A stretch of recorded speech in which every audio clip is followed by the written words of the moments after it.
air dan larutan. Koloid. Apa itu koloid? Koloid merupakan campuran dua atau lebih zat terlarut yang tersebar secara sekata. Tetapi, koloid tidak akan membentuk campuran yang jernih, juga tidak menghasilkan mendakan. Antara contoh koloid ialah busa seperti krim pencukur ataupun krim pencuci muka. Contoh lain adalah seperti susu, mayonis yang dikenali sebagai emulsi. Air sebagai pelarut semesta.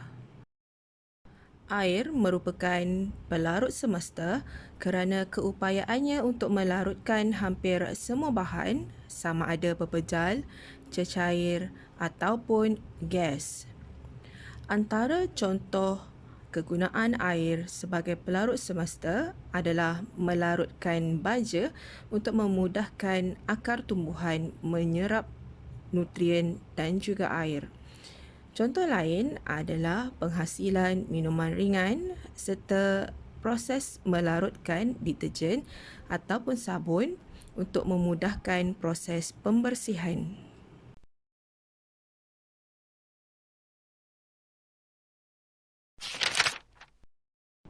Pelarut bukan air yang mana berasaskan karbon digunakan untuk melarutkan zat terlarut yang tidak boleh larut di dalam air.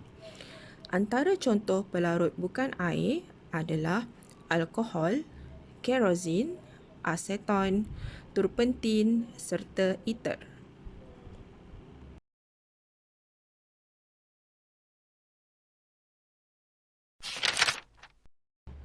Empat kaedah pembersihan air.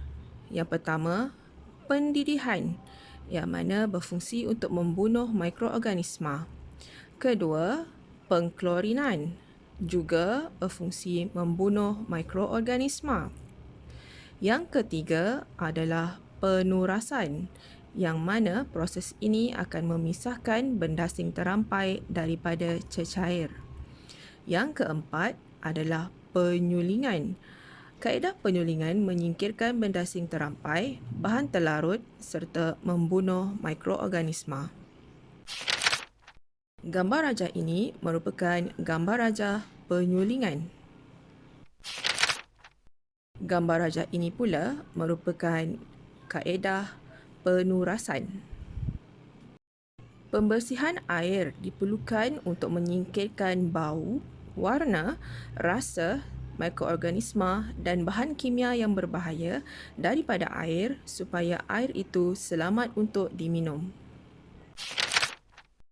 Sistem pembekalan air. Bagaimanakah air di rumah kita diperolehi? Air di rumah kita bermula daripada takungan air ataupun empangan yang akan melalui proses yang pertama iaitu penapisan, kedua pengoksidaan, yang ketiga penggumpalan di mana dua bahan kimia dimasukkan iaitu alum serta kapur mati ataupun dikenali sebagai kalsium hidroksida. Seterusnya akan memasuki tangki pengenapan.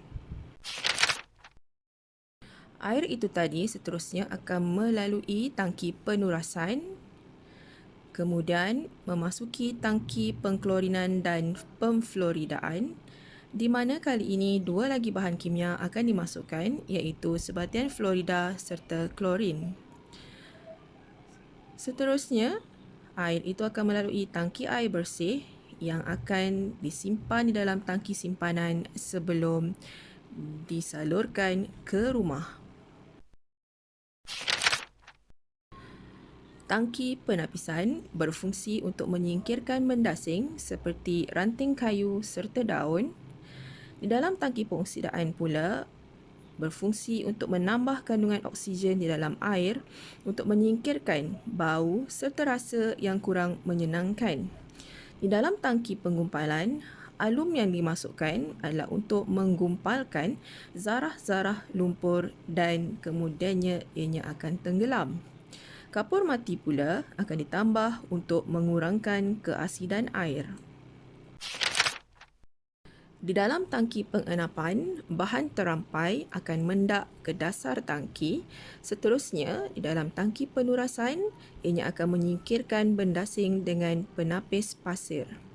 Di dalam tangki pengklorinan dan pemfluoridaan, klorin ditambah untuk membunuh mikroorganisma di dalam air, manakala natrium fluorida ataupun sebatian fluorida tadi dimasukkan untuk mengelakkan perebutan gigi. Jadi, air yang sampai di rumah kita merupakan air yang bersih.